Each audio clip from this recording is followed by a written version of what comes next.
Question matrix B दे रखा है और यहाँ पर ए इंटू बी ट्रांसपोज बराबर करना है बी ट्रांसपोज इंटू ए प्रूव करना है। तो चलिए अब इस क्वेश्चन को करते हैं। सबसे पहले क्वेश्चन करने के लिए हमें ए मल्टीप्लिकेशन बी मैट्रिक्स ए, दो मैट्रिक्स ए और बी को मल्टीप्लाई करनी है। तो मैट्रिक्स ए को लेती हूँ, ए इंटू बी करना है।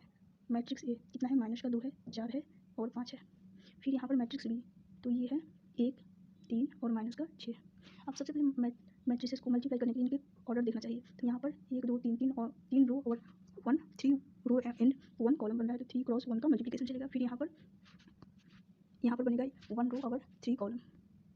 जब भी मल्टीप्लाई करते हैं दो मैट्रिसेस को, तो यहाँ इनके क्या करते हैं, पहले मैट्रिक्स का कॉलम और दूसरे मैट्रिक्स का रो क्या होना चाहिए, बराबर होना चाहिए। और मल्टीप्लाई करने पर यहाँ पर आखिरी और पहले वाला दोनों सेम आना चाहिए। अब चलिए यहाँ क्वेश्चन को करते हैं, मल्टीप्लाई करते हैं इसको। तो मल्टीप्लाई करेंगे इनको आपस में, मल्टीप्लाई करने पर फर्स्ट रो और कॉलम करेंगे। तो यहाँ से कितना जाएगा, माइनस का 2 12 2 और यहाँ से माइनस का 6 और यहाँ से जाएगा 12।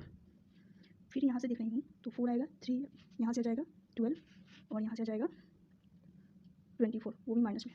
फिर यहाँ से देख रही हूँ थर्ड रो और कॉलम करूँगी, तो यहाँ से जाएगा 5 इंटू 3 15, 5 इंटू 6 तो माइनस का 30।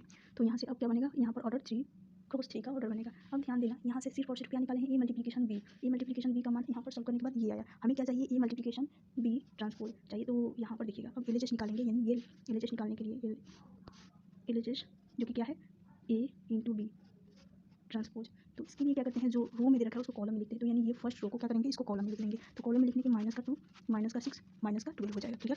और फिर सेकेंड रो को इसको कॉलम में लिखेंगे, यहाँ से 4 12 और माइनस का 24 हो जाएगा। फिर थर्ड रो को कॉलम में लिखेंगे। ट्रांसपोज का मतलब कि यहाँ पर रो होता है उसको कॉलम में लिखा जाता है, कॉलम होता है उसको रो में लिखा जाता है, और यहाँ पर माइनस का 30 आ जाएगा, क्लियर। और फाइनली हमें आरएचएस पर चलना है। तो आरएचएस के लिए क्या करते हैं, क्या करना होगा, B transpose into A transpose निकालनी है। उसके लिए क्या करेंगे, जैसे कि बी, सबसे पहले बी पढ़ाते हैं। बी क्या है, ये रो में दे रखा है, इसको हमें कॉलम में लिखना होगा।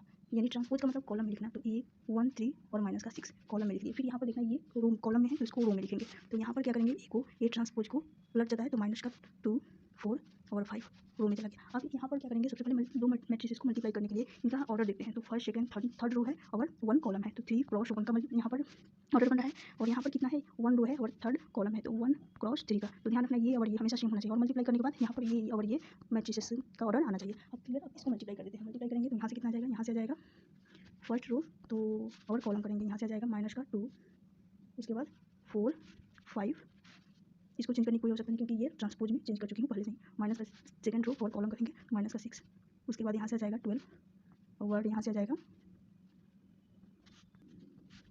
15, फाइनली 6 इंटू 12 6 इंटू 2, तो यहाँ से आ जाएगा 12, वो भी पॉजिटिव में।